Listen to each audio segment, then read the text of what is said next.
Hola navegantes, yo soy Maggie y les doy la bienvenida al primer viaje por el mes de octubre.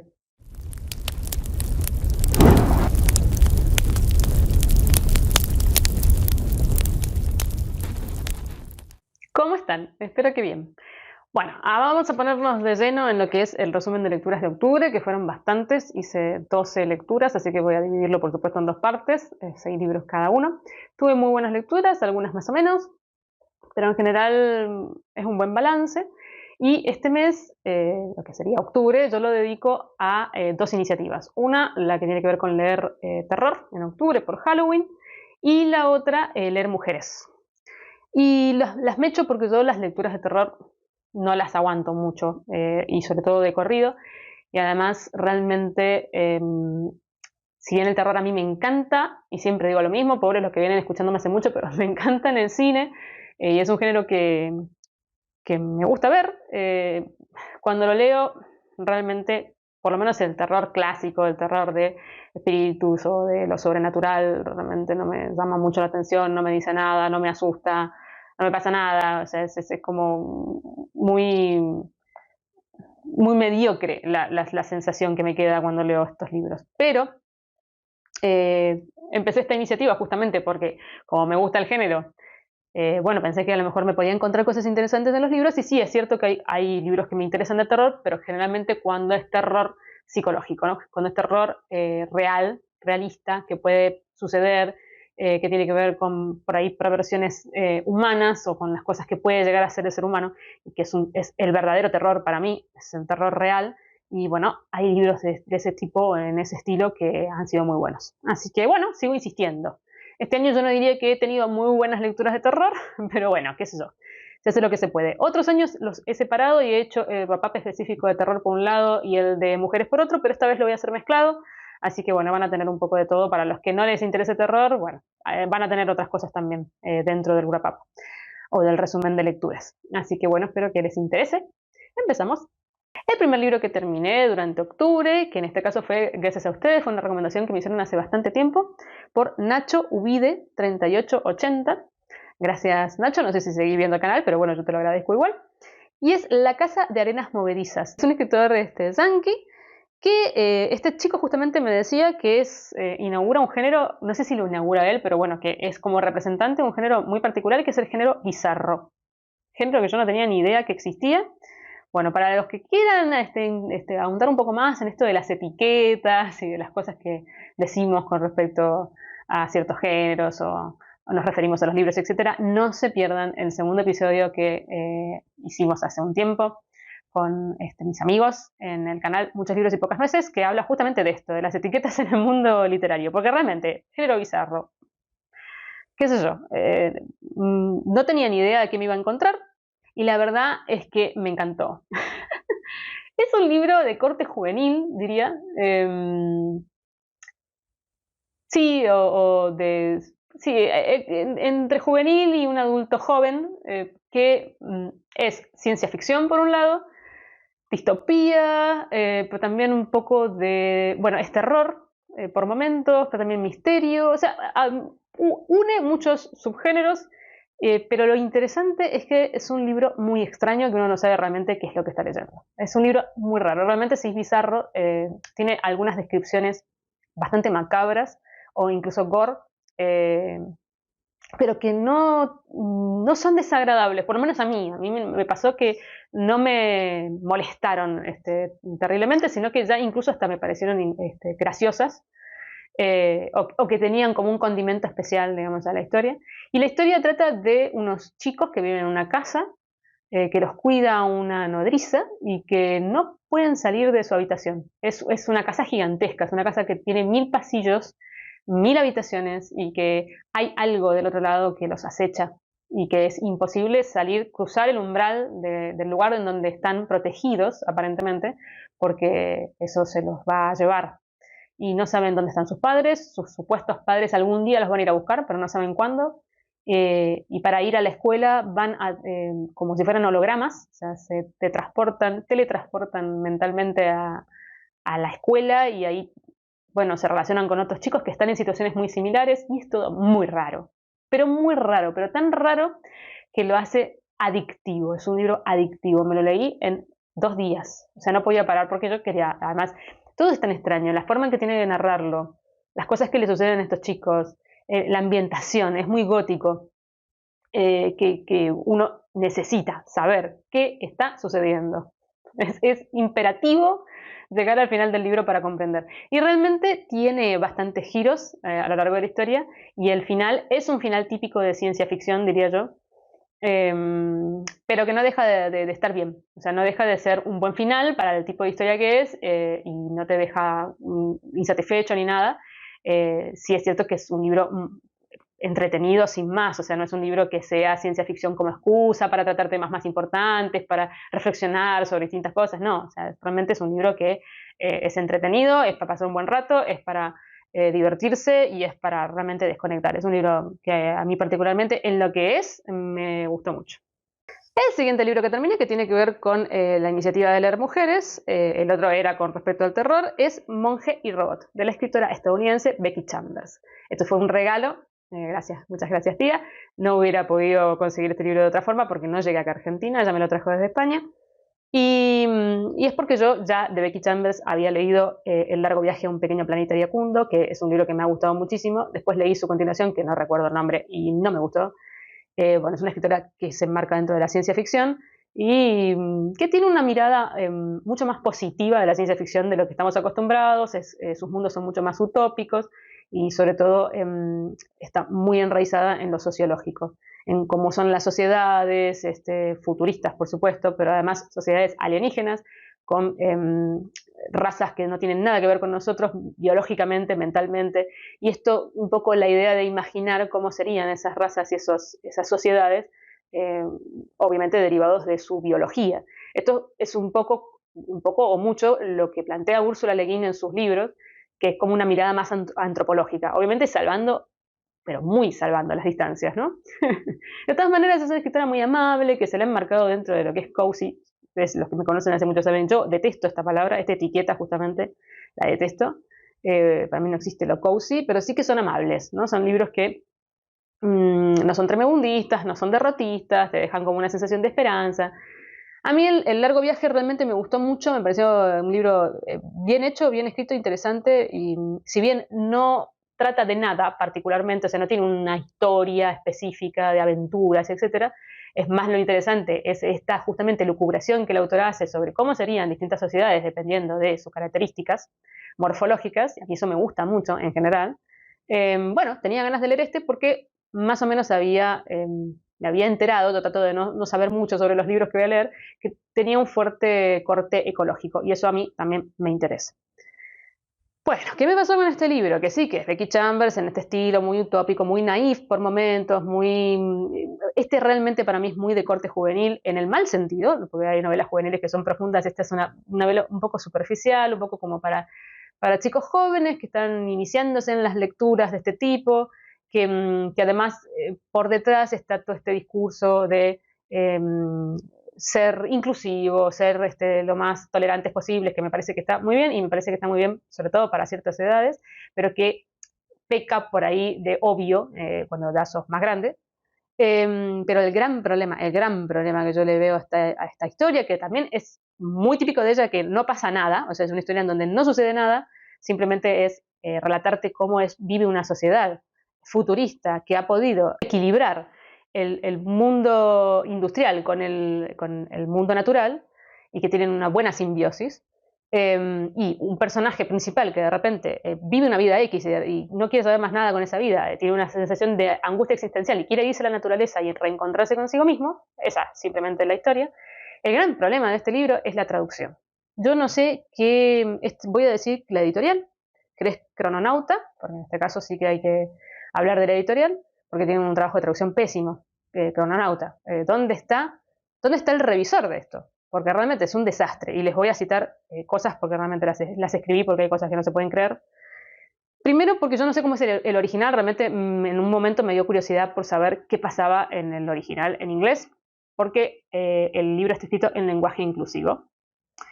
Y esto, en mi caso, es un hándicap enorme. Yo no tengo problema con que la gente hable con lenguaje inclusivo, pero yo no. O sea, yo no puedo, necesito comunicarme de una manera X y sobre todo necesito leer para entender de una manera X. Sé que soy retrógrada, sé que soy vieja, y sí lo soy, no puedo ocultar la edad que tengo, muy probablemente generaciones posteriores no les pase, pero me costó terriblemente poder leer el libro porque constantemente con el lenguaje inclusivo había palabras que cambiaban su significado, me desconectaba de lo que estaba leyendo. Por supuesto, pasado el tiempo uno se termina acostumbrando o incluso haces la reversión en la cabeza, lo pasas al neutro español en tu cabeza, pero bueno, es un trabajo. Pero más allá de eso, este lenguaje inclusivo está mal usado.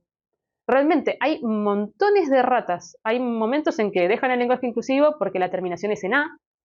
Pero ¿qué me estás diciendo? Encima hay personajes que son no binarios y hay personajes que son cis. Entonces hay veces que sí está escrito como no binario, hay veces que no. Bueno, es una cosa que es muy difícil de leer. Pero además de eso tiene errores importantes, como por ejemplo decir, cosas que están mal, que hay lo que digo del revisor. Sube arriba y no va a subir abajo. O sea, estas son cosas básicas del lenguaje español. Pero por ejemplo, miren este ejemplo que tomo, este ejemplo particular, pero hay muchos, ¿no? Buene ciclista. Pero te equivocaste en dónde poner la E. Traductor o revisor o el que sea. Es buen ciclista en todo caso, pero buene ciclista. ¿Qué me estás incluyendo? Y así como esto, mucho. Entonces, realmente insoportable. Otras cosas es, además de la arbitrariedad, digamos, de dónde pongo la E y el lenguaje inclusivo cómo lo uso, es que con una traducción de localismos españoles muy marcado, que realmente llega a un punto que ya diría que molesta, sí, molesta porque choca muchísimo cuando es tan local. Por ejemplo, cagando leches, espero que no me censure YouTube, que muy probablemente lo haga porque son todas malas palabras. Bueno, esta no, tutiplén, fardar, del copón, molar, ¿what? Miren, yo tengo muchos conocidos españoles y tengo amigos españoles y todo lo que quiera, pero yo entiendo, y me han dicho muchas veces que cuando se leen libros argentinos les cuesta porque tienen como localismos argentinos y no entienden lo que están hablando o lo que están leyendo. Y bueno, al revés también pasa, y a veces eso mezclado con el lenguaje inclusivo, con una traducción muy mala, con una revisión que no existe, etcétera, hizo que la verdad que la lectura fuera de lo más mediocre que se puedan imaginar. Ni siquiera es que es un libro que odié ni nada por el estilo, porque Becky Chambers tiene un estilo de escritura que a mí me gusta. O sea, puede no gustarte para nada, ¿eh? Pero esta cosa pasatista, tranquila, un poco zen, a mí me parece interesante, pero leído así, no. O sea, es que realmente esto, y encima sé que es un libro que no es barato, no tiene justificación. O sea, realmente, ¿qué hiciste? ¿Qué edición hiciste? El siguiente libro que terminé durante octubre está enmarcado dentro de lo que es lecturas de terror, pero es el reto Bitácora Calvino. Como el reto no lo iba a cortar, y no lo voy a cortar ningún mes, busqué algo que para mí me pareciera terrorífico, y en este caso es La entrada en guerra, de Italo Calvino. Para quienes no sepan de qué se trata el reto, bueno, ahí está. Pásense si quieren, de todas maneras queda sumamente poco para terminar, y ya después haré un especial hablando de todos los libros que leí. Y en este caso es un libro, es de las primeras cosas que escribió Calvino, son 3 relatos en realidad, 3 relatos largos, y es un libro autobiográfico. Trata de la entrada en guerra justamente en Italia, pero sobre todo trata de la biografía de Calvino, cómo fue esa entrada en guerra él siendo adolescente, cómo la vivenció, sobre todo por la zona en la que él estaba, que justo está en la zona frontera con Francia, en las montañas. Entonces, claro, había ocupación de muchos tipos y era una frontera importante que había que defender y después invadir. Y cómo él comienza siendo tomado, digamos, por los fascistas, y después termina un poco escapándose de esa situación y pasando a la resistencia, que es la vida de Calvino. ¿Sí? Es un libro que me gustó mucho. ¿Sí? Son 3 relatos que retratan un lado de la guerra nada heroico, muy miserable, muy patético, además por momentos, muy con una mirada muy cínica de parte de Calvino, y sobre todo con esta idea de fijar la atención no tanto en los militares que van a la guerra y las grandes gestas, sino en lo que pasaba en los pueblos, qué pasaba con esa gente que tenía que vivir terribles situaciones y que además había muchísima pobreza y que no había desabastecimiento y todo lo que puede pasar cuando hay guerra. y de una manera además cotidiana, porque uno no puede dejar de vivir porque estás en guerra. Y además con esa sensación al principio de intrascendencia, ¿no? De que, bueno, ya va a pasar. O sea, sí, bueno, primero no creen que vayan a entrar en guerra, después cuando entran en guerra, dicen, bueno, pero ¿qué va a pasar? Vamos a estar unos meses en guerra. Y bueno, lo que sucede con todas las cosas terribles que pasan en la vida, que uno al principio la reacción es de incredulidad, de resistencia, y después de a poco te vas resignando o vas aceptando lo que está sucediendo. Y esto lo retrata muy bien Calvino. Y esta idea de tomárselo un poco en broma, un poco, bueno, o sea, no va a ser tan terrible como fue la Primera Guerra, no darse cuenta de las dimensiones de lo que estaba sucediendo y después ir cayendo de a poco en todo lo que es la barbarie, pero un poco vista de lejos, porque tampoco cuenta cosas muy terribles, además es el inicio, son los primeros años, el primer año diría de la guerra. Entonces también es un poco la guerra de oídas, eso que está pasando del otro lado, más allá. Muy interesante, es un libro como costumbrista, que te retrata la guerra desde Italia, pero desde una Italia muy rural y con todas esas mezquindades también que pueden tener estos pueblos y con una mirada muy humana, realmente muy humana a todo nivel, ¿no? Con sus claroscuros, con sus cosas buenas y malas, con sus miserias. Bueno, 3 relatos que me parecieron impecables y que también me emocionaron, incluso el último particularmente, y que cada uno de ellos te muestra como una faceta o una cara de esa guerra. El siguiente libro que terminé está enmarcado dentro del reto terror y es un hallazgo, es El diván victoriano de la escritora Margarita Lasky, que es británica. Está publicado por Fiordo, que es una editorial argentina, que ya he comentado en otras oportunidades, que a mí particularmente me gusta muchísimo, y es la primera traducción que existe al español. Es estas autoras que son redescubiertas y que bueno, que de a poco se van traduciendo y está enmarcado dentro de lo que es terror gótico. Es la historia de una mujer situado, creo que es posterior a la Segunda Guerra. Acaba de ser madre, pero además han descubierto que tiene tuberculosis, entonces ha recibido un tratamiento muy particular, o sea, y existía ya tratamiento en esa época, entonces está en recuperación, pero tiene una gran angustia, por supuesto, de no volver a enfermarse, tiene miedo a la muerte, además la han separado del hijo, porque claro, no quieren que lo contagie, y entonces esta sensación de la depresión postparto. Y bueno, en un momento compra un diván victoriano y cuando por fin puede salir de su cuarto, porque ha tenido que estar como una especie de reclusión, por decir, dentro de su casa, y además porque físicamente no podía mucho moverse, ha estado confinada a su cuarto en un punto, como ya está mejor, le dicen que puede bajar a algún lugar de la casa y ella quiere ir a una sala donde puede ver el jardín, etcétera, y sentarse en este diván. Y una vez que se sienta en el diván, sucede algo muy extraño, que la atrapa en una situación de la cual no puede escapar. Y eso es todo lo que voy a decir porque es un libro muy cortito, espectacular. Es un libro terrorífico, realmente. Es un libro que da terror. Vuelvo a decir que el terror, acá sí que hay un terror sobrenatural, podríamos decir, pero también está el terror de lo psicológico, porque es un libro muy psicológico que trata sobre la claustrofobia, sobre los miedos, sobre la muerte, sobre la desesperación, sobre la maternidad, sobre el amor también, sobre la necesidad de escapar y sentirse atrapado de las circunstancias y de las situaciones. Bueno, es un libro impresionante, está increíblemente relatado, es también muy inmersivo, con una atmósfera muy inmersiva que da angustia. Yo pasé angustia a lo largo de este librito muy corto, me hizo sentir sufrimiento, me hizo sentir terror, me hizo sentir desesperación, asfixia, o sea, todo lo que se puedan imaginar, realmente está muy bien conseguido y que tiene un final es pavoroso, realmente es muy bueno. Así que los argentinos que puedan disfrutar de Fiordo y que puedan conseguir por favor después cuéntenme. Y no sé si se consigue en otros lugares, así que también coméntenme si lo consiguen en sus países, pero realmente denle una oportunidad. Además, por supuesto, de fondo hay una escritura totalmente feminista, con una mirada desde la mujer y hacia la mujer muy distinta. Y sobre todo una mirada a épocas distinta. Yo creo que si les gustan incluso los libros clásicos o los libros de la época victoriana, este libro les va a gustar un montón. Miren que a mí no me suelen gustar los libros de la época victoriana, ¿no? Pero si te gustó Cumbres Borrascosas, puede ser que te guste, porque es un tipo de atmósfera así, lóbrega. El siguiente libro que terminé también fue una recomendación hecha por ustedes, también está dentro de lo que es lecturas de mujeres, de escritoras mujeres, y la recomendación fue de Adriana Tesio. Adriana, muchísimas gracias porque además me has recomendado un montón de cosas y siempre son muy lindos tus comentarios.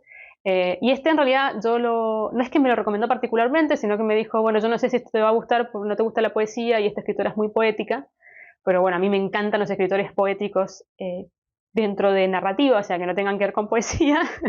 Así que dije, bueno, a ver, voy a ver porque no conocía a esta escritora, es una escritora argentina, pero de origen japonés, o sea, su padre es japonés, que es Alejandra Camilla. Y este libro es Los árboles caídos también son el bosque. ¿Qué título? Ya es el título ese me atrapó. Adriana no me recomendó particularmente ningún libro, sino que me habló de Alejandra Camilla. Yo no la conocía y me pareció hermosísimo, realmente muy poético el nombre. Y es un libro de relatos. Y realmente me gustó mucho. Es una escritora, sí, muy poética, como decía Adriana, que además es, más allá de que escribe líricamente, se mueve a través de las imágenes. Sus cuentos a veces son muy cortos, pero son muy evocadores y muy fotográficos, ¿no? Está todo el tiempo introduciendo imágenes o metáforas o cosas hay como un aroma, digamos, dentro de los cuentos. Y los cuentos tratan de muchísimas cosas, tratan de, no sé, de los lazos familiares, hay algunos que son de corte autobiográfico o de autoficción, tratan de la maternidad, tratan de el amor, a veces el amor bien y el amor no tan bien, trata de las amistades, de la enfermedad, bueno, a ver, de múltiples temáticas. Realmente cada cuento es una temática diferente, pero lo que para mí tiene de interesante es que tienen algo de lo que es la literatura asiática, porque son minimalistas muchas veces los relatos, pero además muy táctiles, no sé cómo explicarlo, muy sensoriales, muy sensitivos. Justamente eso es lo que tiene, que es una escritora que escribe poesía, que te dejan sensaciones, te dejan incluso, bueno, a veces muy positivas, a veces de malestar, pero ninguno te deja indiferente. Son relatos interesantes que están muy bien narrados, pero que además te dan miradas diferentes con respecto a ciertas temáticas que se han tratado muchísimas veces. Por ejemplo, puede ser el caso de la maternidad. Hay algunos que son más de corte un poquito más terroríficos incluso o dramáticos y otros que son más luminosos. Hay un cuento, por ejemplo, muy particular que hay cuentos que están indudablemente relacionados con su herencia, con su padre, con la parte japonesa, digamos, y hay un cuento particularmente que tiene que ver con la guerra y con un soldado japonés que lo mandan a hacer una misión que parece ridícula, que es espectacular, que realmente es que es el más largo además de todos los relatos y que te deja esa sensación de qué tontería que es ver, no solamente la guerra, sino seguir órdenes sin ton ni son, no poder, no tener libre albedrío como para discutir, como para decir, no, esto, o sea, una mirada lógica, decir esto no tiene sentido, ¿por qué? Bueno, que es justamente de lo que trata el relato y que está muy bien conseguido. Realmente es un libro de muchos contrastes y que me gustó bastante, la verdad que sí. Así que te agradezco mucho, Adriana. Seguiré con la autora y bueno, si tienen alguno particular que recomendarme, por supuesto, déjenmelo en los comentarios. Y el último libro de esta tanda, de las que leí en octubre, estaba marcado dentro del terror y también es una relectura y era un reencuentro muy necesario, que es La Feria de las Tinieblas, del escritor estadounidense Ray Bradbury. Bueno, este libro pertenece a esta supuesta trilogía de Greentown, de la Ciudad Verde, que está localizado en Illinois, que es el pueblo original de Bradbury y que un poco tiene que ver con su infancia. En este caso no, o sea, son unos amigos, podría decirse, de la infancia de Bradbury, pero sí que está esta atmósfera y este perfume del vino del estío, ¿no? Estos libros que tratan mucho de qué pasa en ese despertar que hay de la infancia a la adolescencia y en el descubrimiento de cosas muy vitales. En el caso de La Feria de las Tinieblas yo lo leí cuando era muy chica y lo leí prestado y nunca más. Entonces tenía un vago perfume del libro y un recuerdo de la historia, pero fue como leerlo por primera vez en muchos aspectos. Así que fue maravilloso en reencuentro con Bradbury. Qué poeta, que justamente es un poeta escribiendo narrativa. Qué cosa linda que es Bradbury. Además, es un libro que está enmarcado en terror porque, por la temática que trata, porque se trata de una feria que llega justo en el final de octubre, o sea, para época de Halloween, y que no trae nada bueno consigo, y que los personajes que la dirigen y que también la pueblan esa feria son muy oscuros y no quieren nada bueno, y no esperan tampoco hacer cosas buenas con respecto a la gente. Digamos, por supuesto la temática es de terror, digamos, la base o el corte es de terror, pero es que en realidad es lo de menos, porque este libro trata de muchísimas cosas que están totalmente fuera del género, como siempre pasa con Bradbury. Y en este caso particular es un libro que habla muchísimo sobre las etapas vitales de la vida, sobre la búsqueda de quienes somos y qué queremos de nuestra existencia, y de los lazos de amor, de los lazos de amistad, de los lazos de paternidad y de esa sensación de melancolía por lo perdido, por esa época de la infancia que en algún punto es fugaz y que después nos convertimos en adultos que nada tiene que ver con lo que de chicos queríamos ser, y esa búsqueda de encontrarnos nuevamente con algo que remotamente se parezca a los ideales que teníamos de niños, y no vivir la vida de forma eh, apática o mediocre o a medias, ¿no? O sea, tener la valentía de vivir la vida de la manera más sensorial, emocional y absorbiendo todo como cuando uno es chico, ¿no? O sea, con esa sensación de salgo a correr, siento, o sea, voy en pies, entonces siento la tierra y todo me sorprende y todo es maravilloso y todo me queda por delante, toda la vida me queda por delante, y lo único que tengo son nuevas vivencias, y de repente hay un punto de la vida en donde uno siente que ya eso no está por delante, que ya todo lo que vivió lo vivió y lo que queda es la resignación de la vejez, ¿no? Bueno, y esto siempre, en Bradbury siempre está, estos mundos de contrastes, estos blancos negros, esta sensación de la primavera, de la juventud en contra del otoño, justamente de la vejez, o ni siquiera de la vejez, de la madurez de una persona de 40 años, ¿no? O sea, ni siquiera estamos hablando de la vejez, pero esa sensación de desazón, de que no me queda nada, contrastado con cuando uno es chico y tiene todo por vivir, está súper presente en la Feria de las Tinieblas, es como el sello de la Feria de las Tinieblas, y es un libro maravilloso y que tiene momentos sumamente emotivos, porque Bradbury es un genio de la escritura y porque te transmite, y porque muchas veces uno a veces se siente lamentablemente como esa sensación de que estás en el otoño, y esta melancolía que tiene Bradbury con sus libros, qué cosa más hermosa, es realmente bellísimo, es un libro bellísimo. No lo lean porque hay que leer terror, o porque pensando que van a leer terror, leanlo porque es un libro bellísimo. Bueno, y hasta aquí hemos llegado. Sí que voy a leer fragmentos, pero esta vez no lo voy a hacer en vivo porque, ¿qué pasa? Se me cansa mucho la garganta. Yo en este momento grabé todo el especial de Mundo Disco y voy a grabar este resumen de lecturas que va a ser largo porque son 12 libros. Entonces, me pasa muchas veces que cuando grabo tanto de corrido llega un punto, y encima leo los fragmentos, llega un punto que no me da más las cuerdas vocales y empiezo a tener la sensación de que van a morir. Entonces lo que voy a hacer es grabarlos después. Así que bueno, van a ver los distintos cortes con los distintos fragmentos de los libros que para mí valieron la pena, y después la última parte, que es la despedida. Voy a empezar leyendo un fragmento de La casa de arenas movedizas del escritor estadounidense Carlton Mellick III.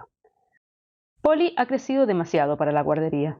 Los brazos y las piernas se le salen por los lados de la pequeña cama de color rosa en la que duerme, y descansan sobre el suelo frío como blandas serpientes enrolladas al tronco de un árbol. Las sábanas tan solo le cubren una cuarta parte del enorme cuerpo. La almohada solo sirve para dar reposo a una de sus mejillas. Si se pone en pie en el cuarto de los juguetes, Polly se tiene que encorvar para no golpearse la cabeza contra el techo.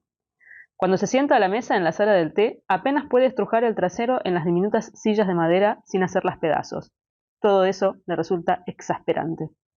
¿Por qué se están encogiendo las cosas?, le pregunta Polly a la tata Waborus mientras ésta intenta abrocharle la parte trasera del vestido.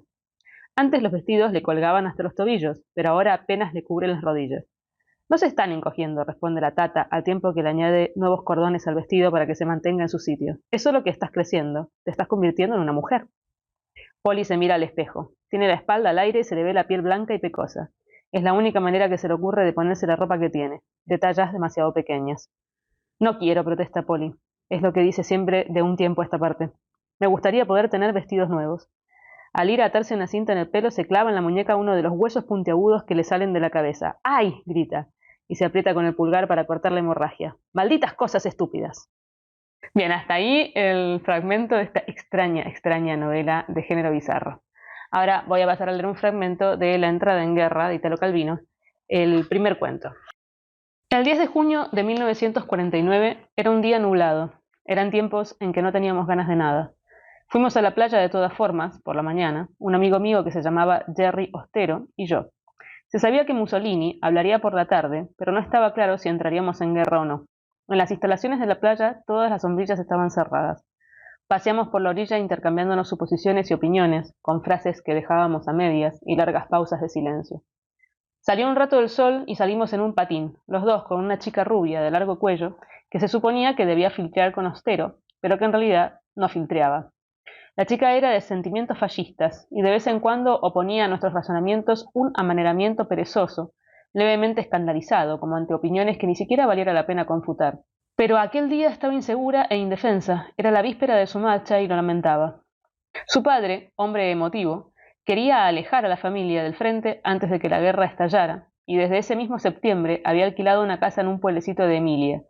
Esa mañana en el patín seguíamos diciendo lo estupendo que sería no entrar en guerra y poder seguir bañándonos tranquilamente. Hasta ella, con la cabeza inclinada y las manos entre las rodillas, acabó por admitirlo. Es verdad, sería estupendo. Y después para alejar esas ideas. Bueno, esperemos que sea otra vez una falsa alarma.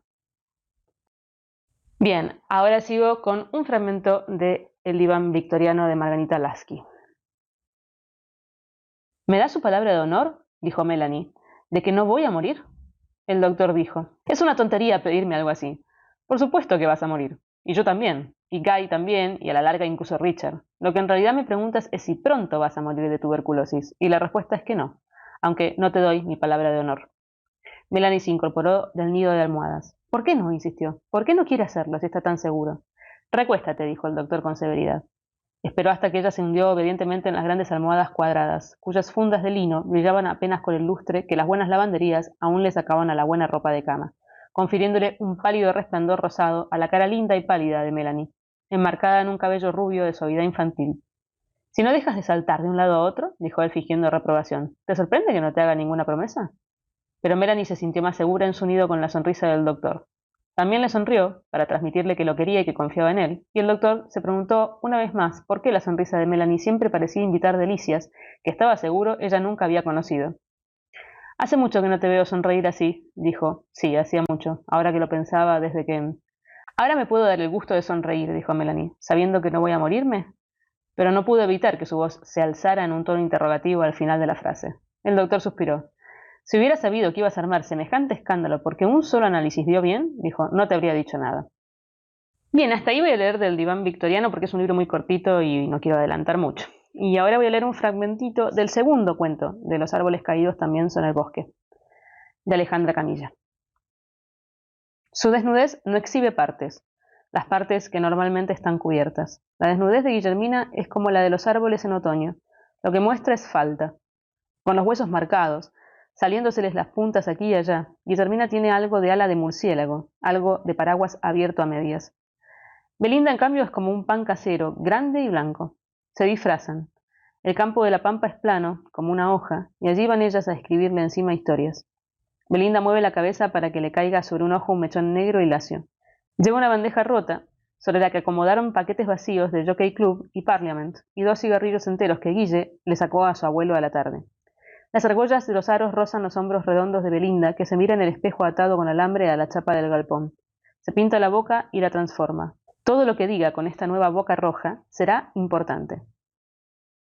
Bien, hasta acá llego con este fragmentito de Los árboles caídos. Y ahora voy a leer el prólogo que abre el libro de la Feria de las Tinieblas de Ray Bradbury.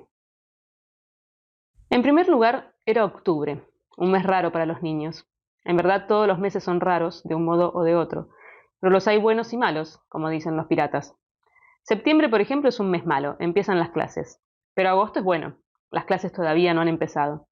Julio es realmente estupendo, no hay ni rastros de clases. Junio, no hay ninguna duda, junio es el mejor de todos, porque las puertas de la escuela se abren de par en par y para septiembre falta 1.000.000 de años. Pero consideremos octubre. Las clases han empezado hace un mes y uno anda al trote corto sin tirar de las riendas. Hay tiempo para pensar en los desperdicios que echaremos en el Porsche de la casa del viejo Prickett, en el disfraz peludo que llevaremos a la Inca la última noche de octubre. Y si se acerca el 20 de octubre y todo huele a humo y el cielo del crepúsculo es anaranjado y gris, parece que la fiesta de Todos los Santos no llegará nunca en lluvias de palos de escoba y aleteos de sábanas a la vuelta de la esquina. Pero hubo un año raro, oscuro, largo, en el que la fiesta de Todos los Santos llegó antes de tiempo. Un año esa fiesta llegó el 24 de octubre, 3 horas después de medianoche. En ese entonces, Jim Nightshade, que vivía en Oak Street 97, tenía 13 años, 11 meses y 23 días. Y William Holloway, que vivía en la casa de al lado, tenía 13 años, 11 meses y 24 días. Los dos rozaban ya los 14 años, casi les temblaban la punta de los dedos. Y en esa misma semana de octubre crecieron durante la noche y ya nunca más fueron tan jóvenes. Y hasta aquí hemos llegado con esta parte intermedia que va a hacer de cuenta. Ustedes se hacen de cuenta que todo es de corrido, que todo está perfecto, que nada se hace posteriormente y se edita. Y bueno, espero que les haya gustado esta primera parte y que me acompañen en la segunda. Por supuesto que me comenten todo lo que ustedes quieran. Perdón si a veces no contesto, sobre todo en esta época del año, es que es una época terriblemente, vuelvo a decir, difícil. Agotadora y con muchísima... Es como la sensación de que uno va llevando un montón de pelotitas en el aire y en algún punto se te van a estrellar contra la cara, pero bueno, me encanta leerlos de todas maneras y siempre aprecio muchísimo todo lo que me cuentan y además todas las puertas que me abren de lecturas, bueno, siempre lo que tengan para decir va a ser bienvenido. Nos estamos viendo en el próximo viaje.